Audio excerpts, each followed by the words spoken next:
আসসালামু আলাইকুম সুপ্রিয় নিবন্ধনধারী এবং নিবন্ধন পরীক্ষার্থী ভাই ও বোনেরা, আশা করি আপনারা ভালো আছেন।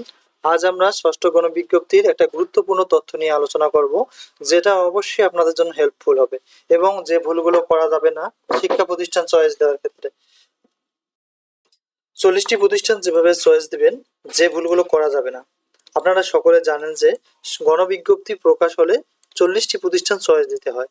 এক্ষেত্রে আপনারা নিম্নোক্ত পদক্ষেপ অবলম্বন করতে পারেন, যে ভুলগুলোর কারণে অনেকেই এখন পস্তাতে হচ্ছে।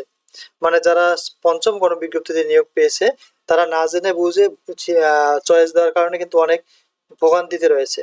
সর্বপ্রথম আপনার কাজ হলো, যে প্রতিষ্ঠানগুলো আপনারা চয়েস দেবেন, আমি মনে করি কিছু টাকা খরচ হলেও আপনারা আগে সে প্রতিষ্ঠানগুলো ভিজিট করুন এবং তথ্য কালেক্ট করুন। সেখানে কতগুলো স্টুডেন্ট রয়েছে, আপনার সাবজেক্টে কতগুলো ছাত্রছাত্রী রয়েছে, এবং সবাই কলেজ থেকে কীরকম বা স্কুল থেকে কীরকম সুবিধা এক্সট্রা বেনিফিট পাচ্ছে, সে সে বিষয়গুলো আপনারা চাইলে একজন ওই প্রতিষ্ঠানের টিচারের কাছ থেকে হেল্প, অর্থাৎ আপনারা জেনে নিতে পারেন এক্সট্রা কিছু টাকা পাওয়া যায় কিনা।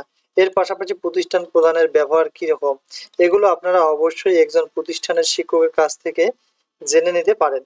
এভাবে আপনারা যে সকল প্রতিষ্ঠান চয়েস দিবেন সেগুলো ভিজিট করবেন, তাহলে অনেক উপকার হবে এবং আপনারা ভালো প্রতিষ্ঠান দেখে শুনে নিতে পারবেন।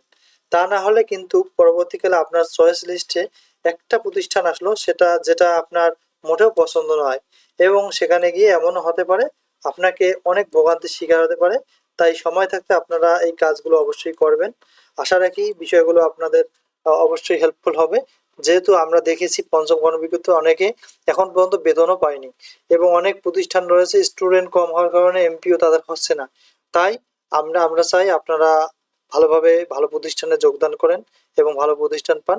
এই কামনায় আসলে আজকের মতো শেষ করা হচ্ছে। আর যদি আমাদের তথ্যগুলো ভালো লাগে, চ্যানেলটি অবশ্যই সাবস্ক্রাইব করবেন। আসসালামু আলাইকুম।